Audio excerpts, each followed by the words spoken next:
안녕하세요, 점퍼입니다. 문방구에 가야 볼 수 있었던 여신들 기억하실 겁니다. 이번 영상에서는 남자들이 가슴을 불태웠던 책받침 공주를 소개해드리려고 합니다.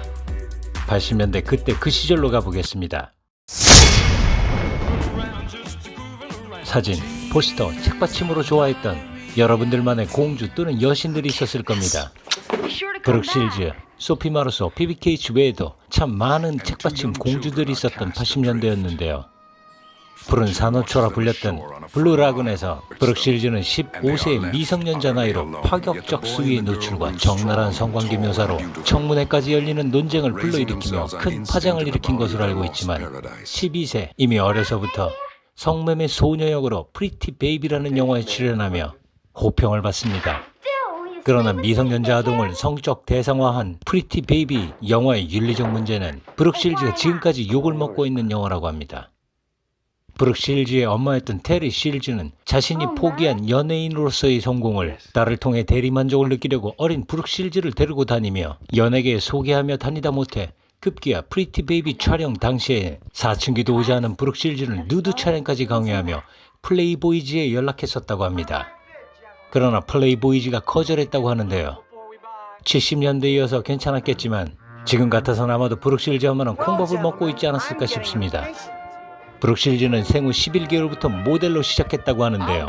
14세에 보그 표지에 등장한 최연소 패션 모델이었다고 합니다. 켈빈과 내 사이에 뭐가 있는지 알고 싶으세요? 아무것도 없어요.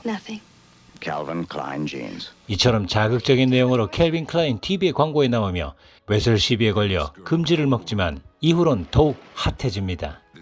브룩 실즈는 어려서부터 각종 윤리적 외설 시비, 루머에 시달리며 어린 시절을 보냈는데요.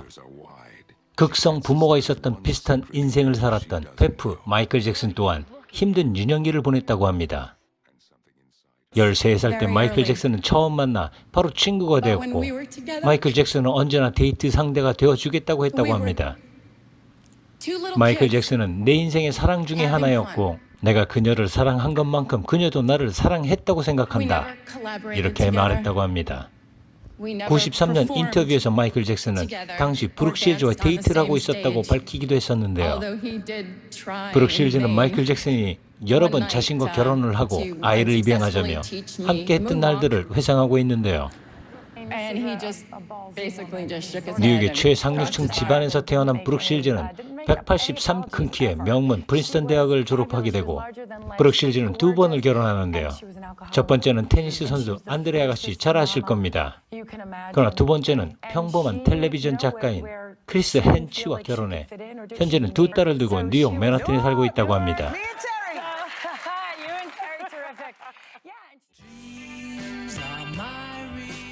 여러분들이 잘 아시는 소피입니다.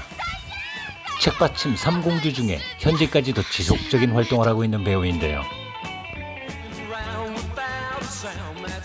1980년 14세의 소피 마르소는 라붐으로 데뷔를 합니다.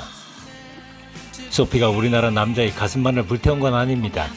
라붐은 프랑스에서만 450만, 다른 유럽 국가에서는 1500만의 관객이 가슴을 불태우며 잭팟을 터뜨립니다. 소피는 라붐에서 대박을 터뜨리며 라붐2로 이어가는데요. 전작처럼 프랑스를 포함한 유럽 일대에서 매우 큰 인기를 얻게 되고 우리나라를 비롯해 일본, 중국 등 아시아에서도 공식 개봉되면서 80년대 아시아에서 가장 인기 있었던 서양 여배우가 되며 책받침, 포스터 등으로 전 세계 남성의 가슴을 불태우게 됩니다.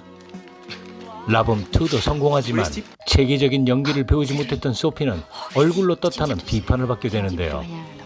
소피는 이미지 변신을 시도하며 사강의 요새, 행복한 부활절에서 반항적인 불량소녀로 이미지를 바꿔보려 했지만 그닥 인기는 없었습니다. 소피는 임팩트를 더해 여러 영화에 출연하게 되는데요. 노출 연기를 선보이며 또 다른 변신을 시도합니다. 전신 누드를 펼치며 청순한 이미지의 모습을 지우려는 시도 끝에 얻게 된 건 충격받은 팬들 뿐이었는데요. 저 또한 소피는 이제 끝났다 싶었죠. 그러나 1988년 로맨틱 코미디로 청순한 여대생으로 다시 돌아옵니다. 원제는 레띠디앙트 대학생이지만 국내에선 OST의 공명 You Call It Love로 개봉해서 다시 청순한 이미지를 되찾습니다. 당시 소피 얼굴 한번 살펴보시죠.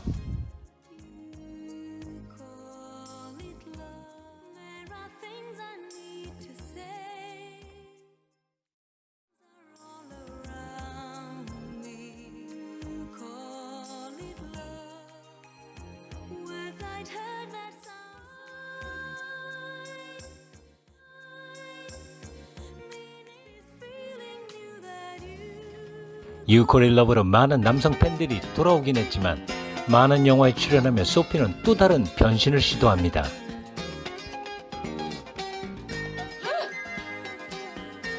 그 중에 여러분들이 잘 아시는 이사벨라 공주 역으로 브레이브 하트에 출연하며 헐리우드로 진출하게 됩니다. 소피는 007 언리미티드에 출연하며 악녀 본드걸을 연기하는데요. 국내에서는 프랑스 영화가 거의 개봉되지 않았어도 인지도는 최고의 미녀로 손꼽았었습니다. 그 인기는 드봉이라는 유형을 만들어내며 화장품 CF로도 그 인기를 실감할 수 있었습니다.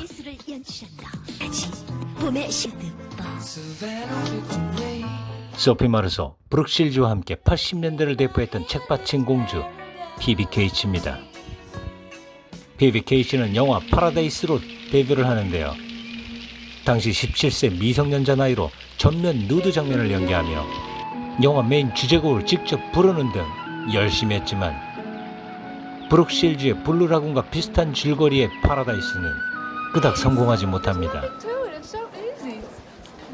피비 케이츠는 연이어 First Time at Richmond High라는 영화에 출연하게 됩니다. 영화 역사상 가장 기억에 남을 만한 비키니 드롭이라고 롤링스톤이 묘사를 했지만 역시나 영화는 성공하지 못합니다. Hi, Brad. You know how cute I always thought you were.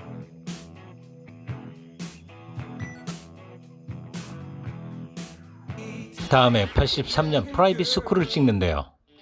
피비 케이츠는 온몸으로 연기를 했지만 역시나 영화가 성공하지 못합니다. 다음엔 84년엔 그렘린을 찍는데요. 피비 케이츠가 찍은 영화 중에 가장 히트친 영화라고 합니다. 저도 대한극장에서 봤던 것 같습니다. 6년 후 그렘린 2에 출연하기도 합니다. 그러나 역시 흥행에는 성공하지 못합니다. 16살 연상 켈빈 클라인과 결혼해 잠적하고 싶었지만 소소하게 영화, TV 등을 출연하며 조용하게 살고 있다고 합니다. 나중에 피비 케이츠는 파라다이스 영화에 출연한 것을 후회하고 그런 영화는 다시 만들지 말아야겠다라는 교훈을 얻었다고 합니다. Basically, it was a lot like the Blue Lagoon. 웃는 얼굴이 참 이쁘죠. 이 밖에도 스트리트 오브 파이어의 다이언 레인, Once Upon a Time in America의 제니퍼 코넬리, 캐피 프렛, 나스타샤 킨스키, 레이디 호크의 미셸 파이퍼, 영블러드의 신디 깁, 플래시 댄스의 제니퍼 빌스, My name is Lorraine. 백 투 더 퓨처의 리아 톰슨. Lorraine Baines. 국내에서도 책받침 공주가 있었죠. 국내 책받침 공주는 다음 영상에서 준비하도록 하겠습니다. 시청 감사합니다. 점포였습니다.